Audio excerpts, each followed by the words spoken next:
अस्सलाम वालेकुम नाज़रीन, प्रोग्राम मंज़र पस मंज़र में आऊँ हैं तव्हांजो मेज़बान फ़हीम बब्बर। नाज़रीन, असांजे समाज में नौजवान तमामु घणी ख़ासि अहमियत रखनि था। सुधरियल समाज हुजे या पुठिते पियल, उन समाज में नौजवाननि जो तमामु घणो अहम रोल हूंदो आहे। असां नज़र विझूं सिंध जी जेका सूरत हाल आहे उन ते, त नौजवाननि जे लाइ सिंध हुकूमत पारां पॉलिसी बि ॾिनी वई आहे, पर उन बावजूद बि नौजवाननि जे लाइ मुख़्तलिफ़ शोबनि में जेको आहे कमु करण जी तमामु घणी ज़रूरत आहे। ख़ासि तौर ते असां सिंध जे नौजवान ते नज़र विझूं त हर शोबे में सिंध जो नौजवान तमामु घणो एक्टिव नज़र आयो आहे, ऐं न सिर्फ़ु एक्टिव आहे पर उन पंहिंजी जाइ बि तमामु सुठी ठाही आहे। पढ़ाई जे मैदान में हुजे, इंजीनियरिंग हुजे, डॉक्टर्स हुजनि, कंहिं बि शोबे में जेको आहे असांजा सिंध जा नौजवान जेके आहिनि उहे सभिनी खां अॻियां आहिनि। समाजी जेके हालतूं आहिनि या समाजी तौर ते जेके नौजवान आहिनि जेके पंहिंजे समाज में समाजी जेके कमु कनि था ऐं माण्हुनि जी मदद कनि था, उहे नौजवान बि तमामु घणो साराह जोॻो हुजनि था। त ख़ासि तौर ते CSSP जेका समाजी तंज़ीम आहे उहा बि नौजवाननि जे लाइ कमु करे पई, ऐं उन्हनि जे पारां बि मुख़्तलिफ़ मीरपुर ख़ासि ऐं सांगड़ समेत मुख़्तलिफ़ ज़िलनि में नौजवाननि जा ग्रुप बि तश्कील ॾिना विया आहिनि, जेके उते न सिर्फ़ु समाजी भलाई जा कमु कनि था पर तालीम जे लाइ बि जेको आहे जाखोड़े रहिया आहिनि। अॼोके प्रोग्राम में ॻाल्हि ॿोल कंदासीं नौजवाननि जे लाइ जेका पॉलिसी जोड़ी वई आहे सिंध हुकूमत पारां, उहा केतिरी कारआमद आहे। नौजवान जेके आहिनि असांजे सिंध में ख़ासि तौर ते जेको पुठिते पियल इलाइक़ा आहिनि उते जा नौजवान कहिड़ी रीति पंहिंजे नौजवाननि जी पंहिंजे समाज जी ख़िदमत करे रहिया आहिनि, ऐं ख़ासि तौर ते जेके समाजी इदारा आहिनि उन्हनि जो कहिड़ो रोल हुअणु घुरिजे। असांखे जॉइन कयो आहे वाहिद बख़्श संग्रासी साहिबु, CSSP जा हेड ऑफ प्रोग्राम आहिनि, उन सां गॾु समाजी अॻुवान आहिनि, ऐं अमानत अली आहे असां सां गॾु CSSP पारां जेको यूथ ग्रुप जोड़ियो वियो आहे उन जा अॻुवान आहिनि, ऐं ह्यूमन राइट्स प्रोटेक्शन फोरम जा सदर आहिनि। ऐं उन खां अलावा निरमा चौहान असांखे जॉइन कयो आहे, उहा BBA जी शागिर्दियाणी आहे, समाजी वर्कर आहे ऐं CSSP सां गॾु कमु करे रही थी। साईं तव्हां सभिनी जी महिरबानी, शुरूआति कयूं था वाहिद साहिबु तव्हां खां। त पहिरीं त ॿुधायो हीअ जेका पॉलिसी ॾिनी वई आहे गवर्नमेंट पारां उहा चए छा थी ऐं कहिड़ी रीति जेको आहे नौजवाननि खे जेको आहे सपोर्ट करे पई? महिरबानी फ़हीम तव्हांजी, जो तव्हां मौक़ो ॾिनो अॼु नौजवाननि जे ख़ासि करे मसाइलनि ते। त नौजवान जेको आहे सो उन्हनि जे लाइ छा पियो थिए हुकूमती सतह ते या लोकल सतह ते या इदारा छा पिया कनि। हाणे जेका तव्हां यूथ पॉलिसी जी ॻाल्हि कई, सिंध यूथ पॉलिसी एक्चुअली इहा हिकिड़ी ॾाढी कंसल्टेटिव प्रोसेस सां ऐं ख़ुशकिस्मती सां असांजो इदारो जेको सिविल सोसाइटी सपोर्ट प्रोग्राम आहे इन जो शुरूअ खां कलीदी किरदारु रहियो सिंध यूथ पॉलिसी ठाहिराइण में। 2012 खां 2015 ताईं असां हिकिड़ी एक्सटेंसिव कंसल्टेशन कयूं, डिस्कशन थिया मुख़्तलिफ़ फोरम्स ते, जंहिंमें यूथ खे असां तक़रीबन सॼे पाकिस्तान में ऐं बिलख़ुसूस सिंध में 5000 यूथ खे इंगेज कयो वियो इन प्रोसेस में। 5000 यूथ खे इंगेज कयो, यानी कि असां यूनियन काउंसिल ॻोठ यूनियन काउंसिल ऐं पोइ डिस्ट्रिक्ट सतह ते ऐं पोइ वरी सिंध सतह ते असांजूं कंसल्टेशन थियूं। सखर में कंसल्टेशन थी, हैदराबाद में थी, कराची में थी। उन में त नौजवान जा कहिड़ा मसइला आहिनि, कहिड़ियूं अपॉर्चुनिटीज़ आहिनि उन्हनि जूं, ऐं उन्हनि जे लाइ छा करे सघे थी, ख़ासि तौर ते स्टेट हुकूमत खे छा करे सघे। पोइ 2018 में सिंध यूथ पॉलिसी जेका असां 18th अमेंडमेंट खां पोइ जॾहिं डिवाल्व थियूं गवर्नमेंट्स त सूबाई सतह ते ठाही वई, ऐं इन खां पोइ इनखे वठंदे करे हाणे जीअं त civil society support program CSSP जो हिकिड़ो कॉम्प्रीहेंसिव प्रोग्राम आहे, त हूअ कमु करे थी असांजो इदारो नौजवाननि जे भलाई लाइ। त इहो असांजो हिकिड़ो मेन प्रोग्राम एरिया आहे CSSP। इनखे वठंदे असां हींअर 2021 खां हिकिड़ो 4 साला मुकमिल हिकिड़ो प्रोग्राम शुरू कयो आहे जंहिंजो नालो आहे पावर टू यूथ। इहो असां प्रोजेक्ट जेको आहे हिन में कुछ अपने उर्दू के नाज़रीन के लिए भी इसमें बताना चाहूँगा कि ये पावर टू यूथ जो प्रोजेक्ट है ये हमने NCA और यूरोपियन यूनियन के ताउन से हमने ये प्रोजेक्ट शुरू किया है। इसका खास मकसद ये है कि नौजवान को ताकत दी जाए ताकि वो एक सहारा बने, और वो जो कि मुस्तकबिल है उस घर का, उस माशरे का और हमारा मुस्तकबिल है, वो हर सियासी समाजी मुआशी मामले में अपना एक कदम आगे किरदार अदा करें। इसमें हम क्या कर रहे हैं, मैं थोड़ा टाइम इस पे लूँगा। इसमें हम ये है कि डिस्ट्रिक्ट मीरपुर खास और सांगड़ में बिलखुसूस, वैसे ये ऑल ओवर पाकिस्तान 5 डिस्ट्रिक्ट्स में ये प्रोजेक्ट है, जिसमें लाहौर, इस्लामाबाद, पिंडी और सिंध में यहाँ पे सांगड़ और मीरपुर खास में ये प्रोजेक्ट हम चला रहे हैं CSSP वाले NCA के ताउन से। इसमें यह है कि हमने कोई 3500 यूथ को इंगेज किया है, उनकी हमने ग्रुप्स बनाए हैं, तकरीबन 120 डिफरेंट ग्रुप्स हमने बनाए हैं 120 गाँव से, जिसको हम यूथ ग्रुप कहते हैं विलेज लेवल पे। उसके बाद हमने इनकी यूथ एक्टिविज्म की एक ट्रेनिंग करा रहे हैं, जो तकरीबन हमने इनमें से 1500 लोगों की हम नौजवानों को करा चुके हैं, वो जिनकी उम्र 14 से 29-30 साल तक है। तो उसके बाद हम ये कर रहे हैं कि इनको हम यहीं पे हमने ये 20 यूनियन काउंसिल से हम ये काम कर रहे हैं।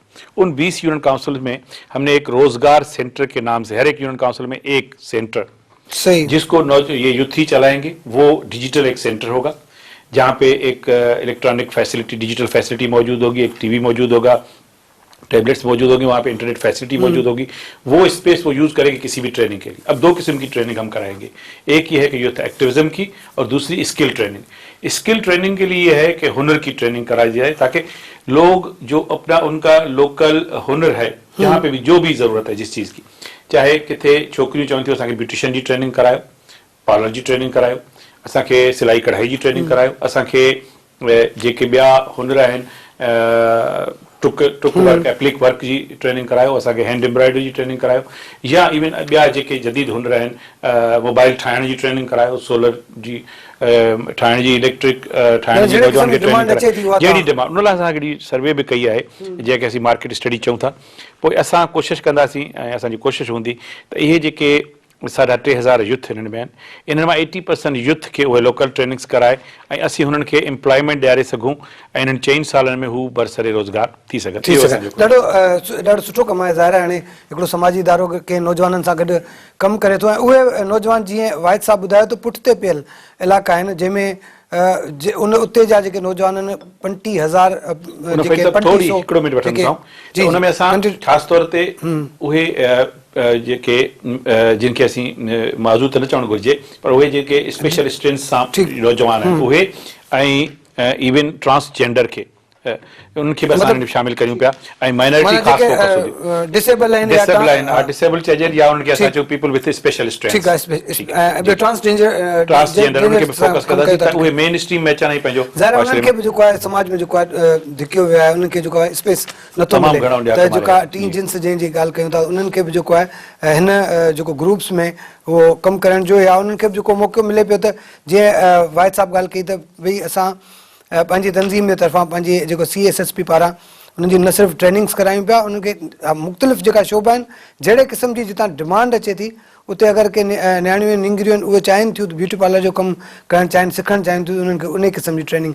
अगरि को नौजवान चाहे थो असांखे कंप्यूटर या वरी मोबाइल फ़ोन रिपेयर करण जो का ट्रेनिंग कराए, उहा तमामु सुठो इहो अमल आहे त जेको समाज जा जेके उहे नौजवान जेके कुझु करणु चाहिनि था, पर उन्हनि खे मौक़ा नथा मिलनि, उन्हनि खे मौक़ा ॾिना पिया वञनि। अमानत, तव्हां ॿुधायो त कीअं पिया ॾिसो जो कोविड जीअं आयो असां वटि, हूअं त सॼी ओवरऑल सॼी दुनिया में, पर असां वटि इफेक्ट नौजवान तमामु घणो थियो। कोविड जी जेका सूरत हाल हींअर ॾाढी बहितर थींदी पई वञे, पर उन बावजूद बि उन असरात अञा ताईं बाक़ी आहिनि। सर, नौजवान जेके 19 जेका कोरोना आई, उन में जेको आहे नौजवान तकरीबन काफ़ी मुतासिर थिया, उहे बेरोज़गार थी हलिया, छो जो जेके कारोबार हुया ठप बंदि थी चुका हुया, दुकान शॉप्स, उन खां पोइ ट्रांसपोर्ट टोटली बंदि थी चुकी हुई। कुझु जेको आहे दुकाननि ते कमु कंदा हुया, कुझु फैक्ट्रियुनि में मुलाज़िम कमु कंदा हुया नौजवान, उहे जेके बेरोज़गार थी करे पंहिंजनि घरनि में अची वेही रहिया।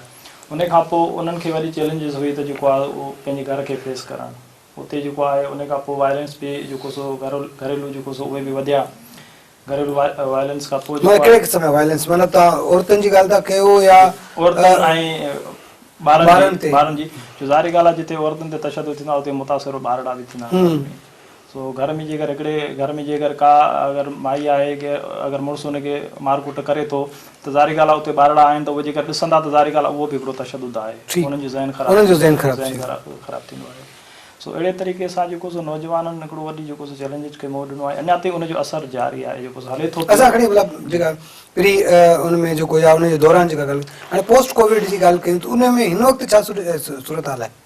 सर, हिन वक़्तु जेको आहे अञा ताईं उन जा असर आहिनि, जेको कुझु ॿार जेके स्कूल न वेंदा हुया उहे हींअर वञनि था पिया, पर उहा जेका आहे जेका पहिरीं तालीम जेको सो पढ़ाईंदा हुया उन स्कूल में, उहा हाणे नथा पढ़ाए सघनि। हाणे उन्हनि खे वरी हिकिड़ो नई सिर सां जेको सो माना महिनत करणी पवंदी, स्टडी करणी पवंदी, वञी जेको आहे उन मुक़ाम ते वरी पहुचणो पवंदो, छो जो तइलीम जॾहिं बंदि थींदी आहे, अहम रोल जेको सो ॿारनि जी तइलीम जो आहे, नौजवाननि जी तइलीम जो आहे, जेको तक़रीबन जेको सो पूरे सिंध पाकिस्तान में बंदि रहियो आहे।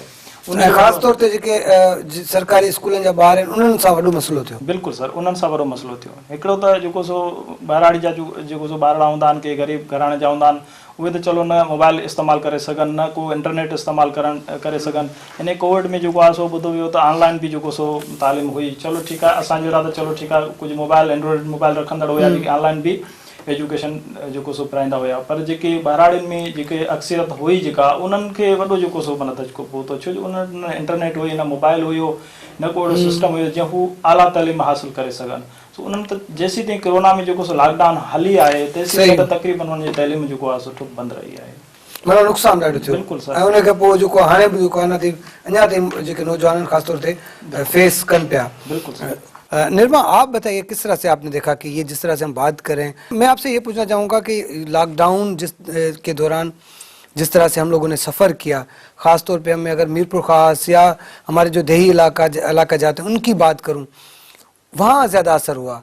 एज ए स्टूडेंट आपने क्या फेस किया, एज ए वुमेन आपने क्या फेस किया, एज ए गर्ल आपने क्या क्या फेस किया? एज अ स्टूडेंट तो पहले तो मैं बताऊंगी कि एज अ स्टूडेंट मैं खुद भी एक स्टूडेंट हूँ, तो मैंने खुद ने जो है ना बहुत सारे जो है इश्यूज फेस किए। जाहिर सी बात है, एक पूरा सर्कल बना हुआ था कि पहले जो है फिजिकल क्लासेस होती थी, जब वो फिजिकल से जो है ऑनलाइन की तरफ चेंज हुई तो जो है पहले तो ये कि हमारे पास अवेयरनेस नहीं थी कि हम जो है वो ऑनलाइन जो सिस्टम है उसको किस तरीके से ऑपरेट करें या किस तरीके से क्लासेस हमारी ली जाएंगी।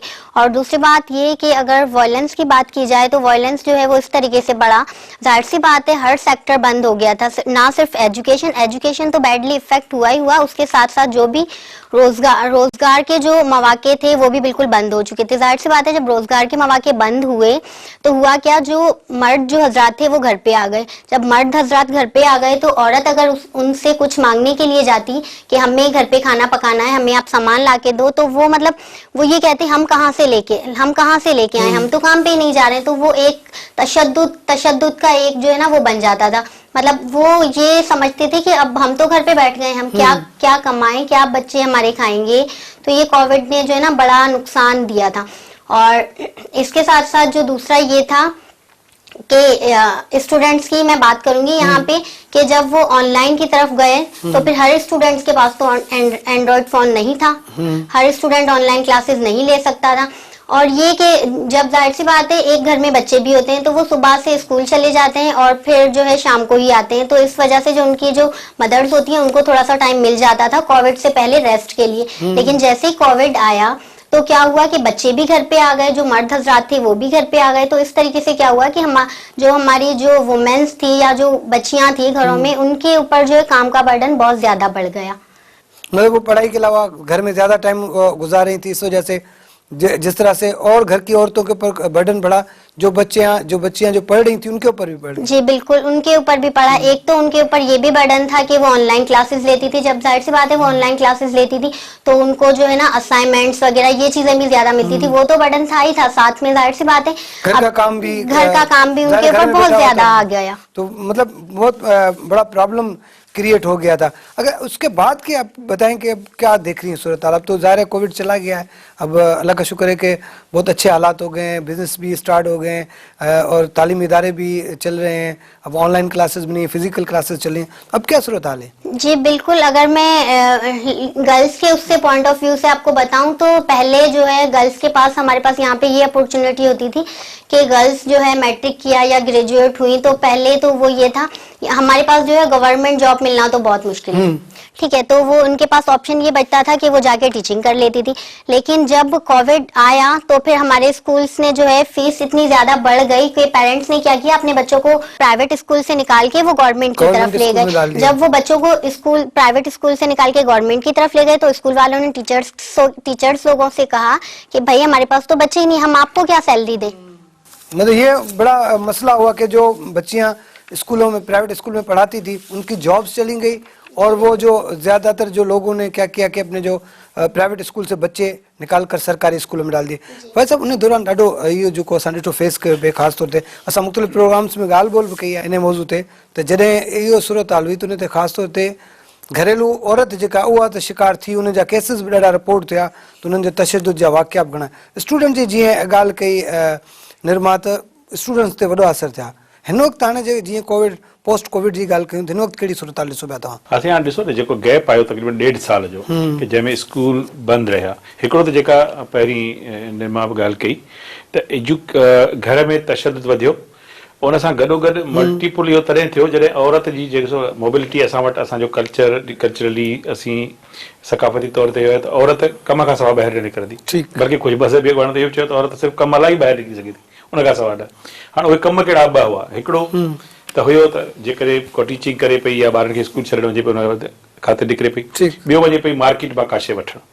हाणे मार्केटूं बंदि आहिनि, स्कूल बि बंदि आहिनि, सही ठीकु आहे, त औरत लाइ ॿाहिरि निकिरणु जेका मोबिलिटी। टियों हुयो त हा ठीकु आहे किथे पार्क वग़ैरह आहिनि त पार्कनि में वञी औरतूं उन में वञी करे एंटरटेन करे सघे पियूं ॿारनि सां गॾु, उहे पार्क में बंदि थी विया। इहे टई मोबिलिटियूं जॾहिं विमेन जूं ख़ासि तौर ते असांजे समाज में रुकी वयूं त औरत बिल्कुलु बंदि थी घर में रहिजी वई। सही, इन वॾा साइकोलॉजिकल असर विधा ॿारनि ते औरतुनि ते। उहो घर या घणो करे घर छा आहे माण्हुनि जा ॿ कमरा आहिनि हिकिड़े घर में, उन 2 कमरनि में जॾहिं 8 माण्हू मुस्तक़िल वेठा आहिनि, उन्हनि हिकिड़ी पैनिक क्रिएट कयो, हिकिड़ो अहिड़ी सिचुएशन चेंज कई जंहिंमें। ऐं वरी हिकिड़ी ॿी ॻाल्हि अहिड़ी कोविड में महसूसु थी त केॾी महिल इहा उमेद ई न हुई त कॾहिं ख़तमु थींदो, शायदि इहो त न थींदो सॼी उमिरि असीं घर में वेही रहंदासीं सभई।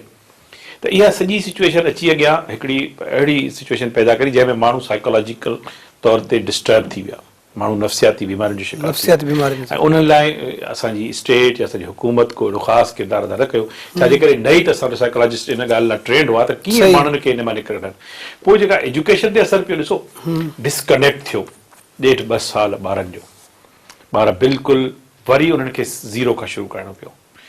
वरी जेकॾहिं ज़ीरो खां शुरू करणु पियो, एग्ज़ाम्स थिया ई न, एग्ज़ाम्स ॿारनि खे ईअं ई पास करे छॾियो, ठीकु आहे, ईअं ई पास करे छॾियो, को मुक़ाबिलो न रहियो, ठीकु आहे। 100% तमामु घणा 1150 काफ़ी स्कूलनि में 1100 ॿार खणी आया मार्कूं। हाणे इहो सॼो हिकिड़ो अहिड़ो इफेक्ट विझी छॾियो हिन ते जो हाणे आईंदा शायदि ॿार एॾे आदी न हूंदा त असीं वरी कॉम्पिटिशन में ईंदासीं त छा कंदासीं। ऐं ॿार एॾे लाइ किथे किथे इहो बि ट्रेंड नज़र अचे पियो त भई वरी कोविड अची वियो, वरी असीं स्कूल में वेहंदासीं, वरी असांखे पास कयो। गवर्नमेंट जे स्टेप जो बिल्कुलु ई हामी न हुयुसि त ॿारनि खे सभिनी खे पास, हा ठीकु आहे उनखे खणी अॻियां करे छॾियो, पर इहो ज़रूर त एक्चुअल मार्क्स ॾिजो वञनि, वरी ठीकु आहे जॾहिं माहौल सही थी वियो एग्ज़ाम वठी छॾींदा, ग्रेडिंग करे वठंदा। छो जो ॾिसो तेसीं ताईं असां इन पोस्ट कोविड में जेका इकोनॉमिकल ऐं एजुकेशनल जेको नुक़सानु थियो इन मां ॿाहिरि निकिरी न सघंदासीं। ठीकु आहे, ब्रेक वठी ॾियो, ब्रेक जो वक़्तु थियो आहे। नाज़रीन ॻाल्हि ॿोली जो सिलसिलो जारी आहे, वठंदा शॉर्ट कमर्शियल ब्रेक।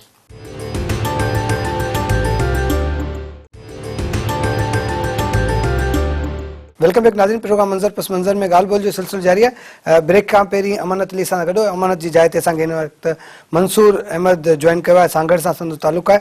मंसूर बि CSSP यूथ ग्रुप जो सदर आहे। मंसूर तव्हांखे भली कार चऊं था, भाई साहब कीअं पिया ॾिसो हीअ जहिड़ी तरीक़े सां असां ॻाल्हि कई ब्रेक खां पहिरीं पे असां सॼो डिस्कस कयो त भई हीअ हाणे जीअं मंसूर जो तालुक़ु सांगड़ सां आहे, मीरपुर ख़ासि में बि तव्हां कमु कयो पिया, त उन हवाले सां अगरि असां ॾिसूं त इशूज़ त तमामु घणा। मंसूर खां पुछी था, मंसूर तव्हां खणी ॿुधायो त कीअं था ॾिसो त सांगड़ में या मीरपुर ख़ासि में नौजवाननि जा कहिड़ा इशूज़ आहिनि जेके सॉल्व थियणु घुरिजनि?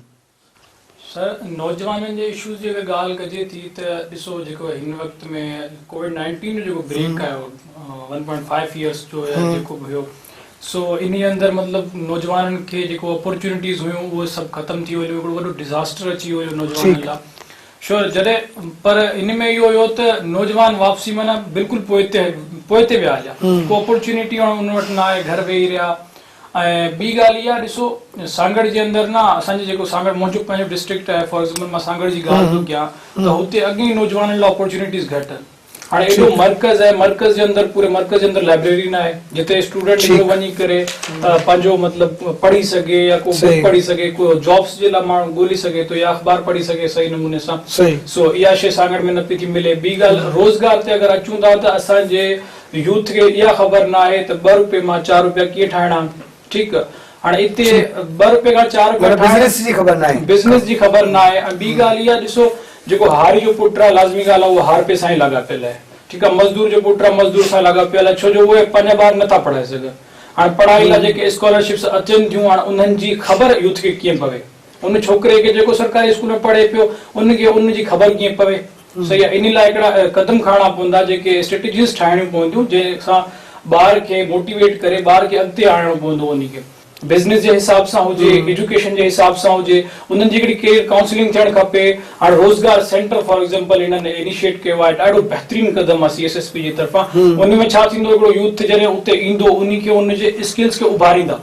हाणे जॾहिं हू पंहिंजे स्किल्स खे ॾिसंदो, यार मूं में इहे स्किल्स आहिनि, हाणे डीमोटिवेटेड थियल आहे, उन वटि स्किल्स बि मौजूदु आहिनि, हर शइ आहे, उन खां बावजूदु हू कमु न पियो थो करे सघे छो जो हुन वटि स्पेस न आहे, स्पेस प्रोवाइड केर न पियो थो करे। असांजी जेका मतिलबु जेको स्टेट आहे उहा हिकिड़ी स्पेस प्रोवाइड न पई थी करे, सो दैट्स व्हाई अरे मूंखे इहो ॿुधायो त तव्हां कीअं था ॾिसो बीइंग अ स्टूडेंट, उते जो जेको शागिर्द आहे सांगड़ जो या मीरपुर ख़ास जो, केतिरी स्टेमिना आहे हुन में, केतिरी लगन आहे जेका अॻियां वधण जी, अॻियां निकिरण जी, जे हुनखे अहिड़े क़िस्म जी जीअं CSSP उन्हनि खे जेको आहे सरकार कयो आहे, उन्हनि खे मौक़ा मिलनि पिया, जे गवर्नमेंट लेवल ते बि उन्हनि खे अहिड़ा मौक़ा मिलनि त छा था सम्झो त उहो शागिर्द केतिरो अॻियां निकिरी सघे? ॾिसो, यूथ या शागिर्द जेको हूंदो आहे न, हिकिड़े घर जो फर्द न हूंदो आहे, बल्कि हिकिड़े समाज जो फर्द आहे, हिकिड़े मुल्क जो फर्द आहे, ऐं उनजी जाम सारियूं ज़िम्मेदारियूं आहिनि, उहो सम्झे बि थो इन ज़िम्मेदारियुनि।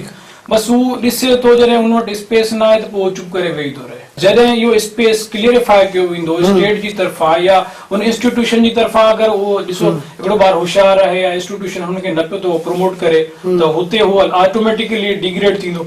सो इहा डिग्रेडेशन ख़तमु करणी पवंदी, इंस्टीट्यूशन में फेवरेटिज्म अची वियो आहे, हलियो इन शइ खे ख़तमु करणो पवंदो। जॾहिं हीअ शइ ख़तमु थींदी न त स्टूडेंट अॻिते वधंदो। ऐं मां ॾिसां पियो थो जेको सांगड़ ऐं मीरपुर ख़ास डिस्ट्रिक्ट अलहमदुलिल्लाह, जीअं हाणे थर जो पंहिंजो इलाइक़ो आहे, सॼी पट्टी सांगड़ जी अचे पई थी, एतिरा होशियार ॿार इन्हनि में आहिनि, एतिरा होशियार ॿार आहिनि, तव्हां रेशो चेक कयो, सांगड़ डिस्ट्रिक्ट जा ॿार सभिनि खां वधीक डॉक्टर में जेको MBBS जा टेस्ट थींदा आहिनि, सभिनि खां वधीक ॿार सांगड़ डिस्ट्रिक्ट जा, मीरपुर ख़ास डिस्ट्रिक्ट जा, ऐं MBBS खां वधीक हिन में जेको मेहरान यूनिवर्सिटी टेस्ट थी वठे, सांगड़ जो तव्हां रेशो चेक करे वठो एजुकेशन जो। बस सिर्फ़ु प्लेटफॉर्म जो मसइलो आहे, स्पेस जो मसइलो आहे, अगरि प्रोवाइड कंदा त अपॉर्चुनिटीज़ जाम आहिनि, अवेल करे बि सघनि था, असांजे स्टूडेंट में विलिंगनेस आहे बि सही, ऐं हिकिड़ी स्टेमिना 100% स्टेमिना आहे, जस्ट स्पेस जो प्रॉब्लम आहे। वाज़ब की ॾिसो तव्हां जेका हीअ ॻाल्हि करे पिया मंसूर, त भई हुते शागिर्द आहिनि ॾाढा होशियार बि आहिनि, ऐं तव्हां बि उन्हनि खे ॾियो पिया, उन्हनि खे प्रोवाइड कई आहे, सहूलियत ॾियो पिया। पर जे अगरि इहे साॻिणी जेका ॻाल्हि मूं मंसूर खां पुछी त अगरि जे गवर्नमेंट लेवल ते इन्हनि खे मिले ऐं रियासत इन्हनि सभिनि शयुनि जो बंदोबस्तु करे त केतिरो फ़ाइदो थी सघे थो उन्हनि ॿारनि खे? बिल्कुलु जी, मंसूर सही चयो त इहे जेके शयूं मिलनि, नौजवान ॾिसो, असां हिकिड़ो त नौजवान खे अंडर एस्टिमेट कयो पियो वञे, सही कुझु कोन कंदा, इन्हनि खे स्किल कोन्हे, असांजो नौजवान महिनती कोन्हे, पर मुंहिंजे ख़्याल में जेतिरो माण्हू जंहिं क्राइसिस मां गुज़रंदो ओतिरो ई स्ट्रेंथ सां ॿाहिरि ईंदो आहे, ऐं उन्हनि में ओतिरी स्ट्रेंथ पैदा थींदी आहे नेचुरली, ऐं सोसाइटी ऐं जेके उहे चैलेंजिस आहिनि उहे ओतिरो स्ट्रेंथ एंड पावरफुल कंदा पिया। सही। निर्मा, आप बताइएगा, आप कैसे देखती हैं ये जिस तरह से हम बात कर रहे हैं सारी सूरत हाल में, जैसे मंसूर ने बताया कि सांगड़ और मीरपुर खास के जो स्टूडेंट बड़े मतलब इतना तो है कि अगर उनको कहीं मौके मिले तो वो कुछ ना कुछ कर दिखाएंगे। आप किस तरह से देखती हैं कि अगर हम सिर्फ सांगड़ और मीरपुर खास की बात नहीं करते, हम अगर सिंध के दीगर अजला की बात करें, दीगर इलाकों की बात करें, किस तरह से रहता है स्टूडेंट्स का जो है ना इन सारी सहूलियात के बगैर भी आगे आना? बात करेंगे कि वैसे भी हमारे पाकिस्तान के जो स्टूडेंट हैं, मैं ओवरऑल यहाँ पे पाकिस्तान की बात करूंगी, माशाल्लाह से वो बहुत होशियार हैं, लेकिन उन्हें चाहिए होता है एक प्लेटफॉर्म। ठीक है, जैसे कि CSSP एक प्लेटफॉर्म जो है वो प्रोवाइड कर रही है।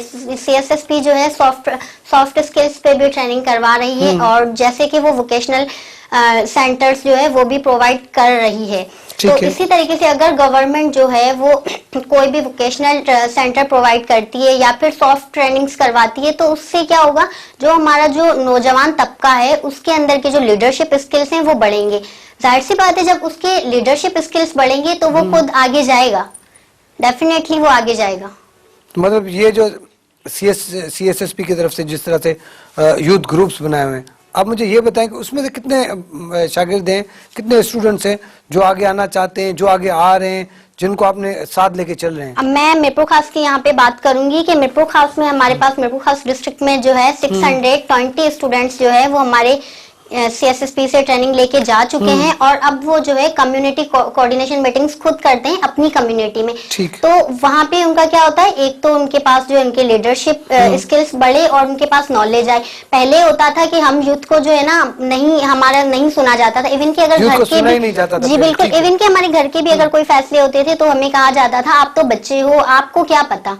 लेकिन कल आज जो है वही बच्चे कम्युनिटी मीटिंग्स करवा रहे हैं और वहाँ पे जो है हमारे बड़े बूढ़े बैठ के वो सुन रहे हैं कि ये क्या कह रहे हैं। और वहाँ पे सिर्फ ना के बड़े बूढ़े, मीडिया के लोग भी आके और जो गवर्नमेंट्स के भी लोग हैं, स्टेक होल्डर्स जो है वो भी आके सुन रहे हैं कि ये क्या कह रहे हैं या फिर इनके आइडियाज क्या हैं।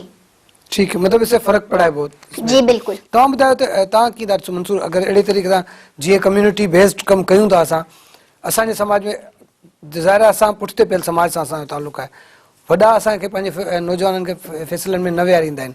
जॾहिं अहिड़ी रीति तव्हां अॻियां वधो पिया त पेरेंट्स जो कहिड़ो किरदारु आहे हुते, पेरेंट्स केतिरो ताउन कंदा शागिर्दनि सां? सर ॾिसो, जेको मुंहिंजो इलाइक़ो आहे सांगड़, त उते जेको आहे हींअर फीमेल्स जेको आहिनि ॿाहिरि निकिरणु मीन्स के हिकिड़े क़िस्म जो हिकिड़ो गुनाह ई सम्झो थो वञे असां वारे इलाइक़े में अञा ताईं। जेको हाणे सिटी जी ॻाल्हि न पियो थो कयां, बल्कि जेके ॻोठनि जा इलाइक़ा आहिनि, फॉर एग्जाम्पल असां मोबिलाइज़ेशन लाइ वञूं था, ट्रेनिंग जो उन्हनि खे ॿुधाइण था वञूं। हाणे CSSP एॾो बहितरीनु क़दम खयो आहे, सोशल ट्रेनिंग्स बि थी कराए, उन्हनि लाइ मोबिलाइज़ेशन करण था वञूं, त उते उहो पंहिंजा ॿार न छॾींदा आहिनि। ठीकु आहे, त इन हिसाब सां ॾिठो वञे त अञा ताईं सांगड़ जेको आहे न इन हिसाब सां पोइते आहे, इन खे अॻिते वधाइण जो मतिलबु ज़रूरत आहे, वधाइण जी। वैसे कीअं था ॾिसो पोइ हाणे जॾहिं सॼी दुनिया अहिड़ी स्पीडली तरक़ी करे पई, असां अगरि ॾिसूं था असांजा पंहिंजा कुझु इलाइक़ा अहिड़ा आहिनि जिते जेको आहे अहिड़े क़िस्म जी माना असांजी ज़हनियत सोच ऐं पुठिते पियल पिया आहे। जो जीअं मंसूर ॻाल्हि करे पियो त भई ईअं थो लॻे त उते औरत जो घर खां ॿाहिरि निकिरणु गुनाह तस्लीम कनि। अहिड़ी सॼी सूरत हाल में CSSP या तव्हां अहिड़े जिन्हनि इन्हनि जेके पॉकेट्स में कमु कयो था उते केतिरी दुश्वारी आहे ऐं केतिरा चैलेंजिस तव्हांखे दरपेश अचनि था? ॾिसो, सांगड़ असांजो ॾाढो टिपिकल डिस्ट्रिक्ट आहे, पॉलिटिकली बि ॾाढो डाइवर्स आहे, ऐं उते जेकॾहिं असां रिलीजियसली उते ॾाढी डाइवर्सिटी आहे। हाणे हिते जेसिताईं पॉलिटिकल विल न हूंदी न, जेसिताईं यूथ खे उन पूरनि प्रोसेसिस में, पॉलिसीज़ ठाहिण में, हुकुमरानी करण में, लीडरशिप आणण में अॻियां न हलंदो वेंदो, ऐं उनखां पोइ वरी प्राइवेट सेक्टर में अॻियां अचे। प्राइवेट सेक्टर पिणु हिनखे छो जेकॾहिं उन 15 जेको 18 साल जो छोकिरो आहे उहो वधीक परफॉर्म करे सघे थो 50 साल जे फ़र्द खां, जेकॾहिं उनखे प्रॉपरली गाइड कयो वञे त, ऐं उनखे उहा अहमियत ॾिनी वञे। असां वटि अञा ताईं नौजवाननि खे मुंहिंजे ख़्याल में उन्हनि जी जेका सख़्त आहे, ताक़त आहे, उनखे अञा मञियो कोन पियो वञे। तॾहिं असां हिनखे हिन प्रोग्राम जो नालो पावर टू यूथ रखियो, त ताक़त ॾियारियूं ऐं ताक़त के मंझरायूं। निर्मा, आप बताएं कि किस तरह से अगर हम जिस यूथ की लीडरशिप की बात करते हैं, यूथ को आप क्या मैसेज देंगे इस जो जिस सिचुएशन से हम लोग इस वक्त गुजरे, उसमें यूथ को क्या करना चाहिए? जी बिल्कुल, यूथ को जो है स्टडीज के अलावा साथ साथ डिफरेंट जो है स्किल सीखने की भी जरूरत है, ताकि वो जो है गवर्नमेंट जॉब्स के ऊपर रिलायबल ना रहें और खुद से आगे जाएं और जो है खुद का छोटा बड़ा जो भी है बिजनेस वो एस्टेब्लिश करें। और वो स्किल्स उनके पास आएंगे कब? जब उनको जो है गवर्नमेंट या फिर जिस तरीके से CSSP प्लेटफॉर्म प्रोवाइड कर रही है उस तरीके से जो है कोई भी प्लेटफॉर्म प्रोवाइड करे जहाँ पे वो अपने स्किल सीख के और फिर वो जो है आगे अपने फ्यूचर में काम अपना बिजनेस छोटे पैमाने पे भी अपना बिजनेस स्टार्ट करके और जो है अपनी फैमिली को सपोर्ट कर सकें और अपनी फर्दर स्टडीज के लिए भी वो जो है अपनी फैमिली के ऊपर रिलायबल ना हो। मतलब ये कि अपना घर का चूल्हा जलाने के लिए और सपोर्ट करने के लिए ये एक अच्छा प्लेटफॉर्म है। ज़रूरी नहीं है कि आप पढ़े लिखे हो ज़्यादा। तो मंसूर, तव्हां इहो ॿुधाइजो त जहिड़ी रीति असीं ॻाल्हि कयूं पिया ऐं असां पंहिंजे नौजवाननि ताईं इहो मैसेज पुॼाइण जी कोशिशि कयूं पिया त भई समाज में अगरि तव्हांखे तरक़ी करणी आहे त पोइ ज़रूरी न आहे, जीअं निर्मा चयो त भई ज़रूरी न आहे त तव्हां एॾा पढ़ियल लिखियल हुजो। तव्हां अगरि पढ़ियल लिखियल न आहियो त तव्हांखे CSSP जहिड़ा ॿिया इदारा हूंदा, CSSP पाण तव्हांजे हुते मौजूदु आहे, तव्हांखे इहे स्किल्स बि तव्हांजी डेवलप करे पई ऐं तव्हांखे मौक़ा मिलनि पिया त तव्हां एतिरो कयो जो तव्हां पंहिंजो बि गुज़र सफ़र करे सघो, पंहिंजे घर वारनि खे उन्हनि खे बि सपोर्ट करे सघो। तव्हां छा मैसेज ॾींदो नौजवाननि खे, ख़ासि तौर ते पंहिंजे इलाइक़े जे नौजवाननि जे लाइ? बिल्कुलु, यूथ ग्रुप खे, यूथ जेके आहिनि मतिलबु 15 to 29 जेका एज आहे यूथ, इहे ई चइबो आहे इन्हनि खे चइबो आहे। त इन्हनि खे हिकिड़ो इहो मैसेज ॾींदुसि त हाणे एजुकेशन आहे, फॉर एग्जाम्पल एजुकेशन में माण्हू जेसि ताईं PhD करे थो या ओसि ताईं त हुनजी एज जेका आहे काफ़ी एतिरी थी वञे जो हू नथो करे सघे। मतिलबु हाणे फैमिली बि त हलाइणी आहे ऐं अॻिते वधिणो आहे। 18 साल खां पोइ माण्हू त ख़ुदि मुख़्तियार थी वेंदो आहे, हुनखे ज़रूरत हूंदी आहे, माउ पीउ जेको आहे केसि ताईं कंदा ॿार जे लाइ। सो यूथ खे सिर्फ़ु ऐं सिर्फ़ु स्टूडेंट ताईं स्टडी ताईं माण्हू महदूद न हुजे, माण्हू ॿाहिरि निकिरे, जेके तंज़ीमूं आहिनि उन्हनि खे जॉइन करे या तंज़ीमनि खां अलावा कारोबार जेके आहिनि उन्हनि खे माण्हू करे, जेके फॉर एग्जाम्पल कारोबार आहिनि अॼुकल्ह त जाम हले कारोबार, तो बिज़नेस पियो थो हले, उन करे माण्हू। ठीकु आहे, तव्हां ॾाढी सुठी ॻाल्हि कई त ॿिया जेके कम आहिनि पढ़ाई सां गॾोगॾु उहे बि जेके नौजवाननि खे करणु खपे। वैसे आख़िर में तव्हां खां मां इहो पुछंदुसि त इहो जेका आख़िरी ॻाल्हि कई हुई निर्मा त न सिर्फ़ु उहे शागिर्द नौजवान जेके पढ़िया लिखिया आहिनि उन्हनि खे सपोर्ट कयो पिया तव्हां, पर उन्हनि माण्हुनि जे लाइ, उन्हनि ॿारनि जे लाइ, उन्हनि नौजवाननि जे लाइ बि तव्हां वटि स्पेस आहे जेके पढ़ियल लिखियल न आहिनि। घर में अगरि का छोकिरी आहे पढ़ियल लिखियल भले ई छो न हुजे पर उनखे तव्हां ट्रेनिंग करायो पिया, त कहिड़े क़िस्म जी ट्रेनिंग आहे, किथे किथे जेको आहे फ़ाइदो कीअं वठी सघंदा? आख़िरी इहो मैसेज ॾिजो त तव्हां कमु किथे पिया कयो ऐं उते जो जेको नौजवान आहे उहो तव्हां सां कीअं राब्तो करे ऐं कीअं जेको आहे इन सॼी जेको फ़ाइदो तव्हांजे इन सॼी स्कीम मां या इन प्रोजेक्ट मां वठे। साईं असां इहो कम्युनिकेशन राब्ते जो कमु उन्हनि नौजवाननि खे ॾेई छॾियो आहे। कीअं ॾिनो त असां 20 यूनियन काउंसिलूं, 10 यूनियन काउंसिलूं मीर प्रकाश में, 10 यूनियन काउंसिलूं जेके आहिनि से सांगड़ में, उन्हनि खे असां अॻियां आंदो। उन्हनि जा असां यूथ ग्रुप ठाहे, असां व्हाट्सअप ग्रुप ठाहे छॾिया आहिनि। हाणे उहे नौजवान हिक ॿिए सां ख़ुदि ई राब्तो कनि पिया। जीअं अदी ॻाल्हि कई त 620 असांजा जेके यूथ सेट आहिनि, असां 620 खे चयो त बाक़ी 1800 यूथ ताईं तव्हां इहो पैगाम पहुचायो, बाक़ी ॿियनि ते असां वटि। ऐं असांजो फोकस हिकिड़ो आहे, उहो इहो आहे त उहे ॿार जिन वटि सहूलियतूं घटि आहिनि, जेके अंडर प्रिविलेज्ड कम्युनिटी मां आहिनि, जेके मुतवसित तबिके मां आहिनि, उन्हनि खे असीं पहिरीं अहमियत ॾींदासीं। जेके अनपढ़ियल खे पहिरीं अहमियत ॾींदासीं। जेके फिज़िकली यानी कि उनजी मुख़्तलिफ़ जेके माज़ूरी या चइजे त डिसेबल आहिनि, उन्हनि खे असां अॻियां आणींदासीं। त उन्हनि जे लाइ पहिरीं अपॉर्चुनिटी आहे ऐं पोइ ॿियनि ते उन्हनि जी फैमिली जे ज़रिए बाक़ी ॿियनि सां असां कॉन्टेक्ट कंदासीं। ऐं पोइ मीडिया आहे, हीअ जेको प्रोग्राम हिननि खे जो मक़सदु करण जो इहो ई आहे त उहे असां ते एक्सेस कनि ऐं सर्च कनि। असांजो डिफरेंट नंबर्स बि आहिनि, असांजो ऑफिसिस आहिनि ऐं यूथ ख़ासि तौर ते उते मौजूदु आहे, जिन सां इंट्रैक्शन जे ज़रिए असीं उन्हनि ताईं पहुचंदासीं। ठीकु आहे, महिरबानी वाहिद साहब तव्हांजी, तव्हां ॿिन्हिनि जी महिरबानी। ईंदड़ प्रोग्राम ते ॾींदा इजाज़त। अल्लाह हाफ़िज़।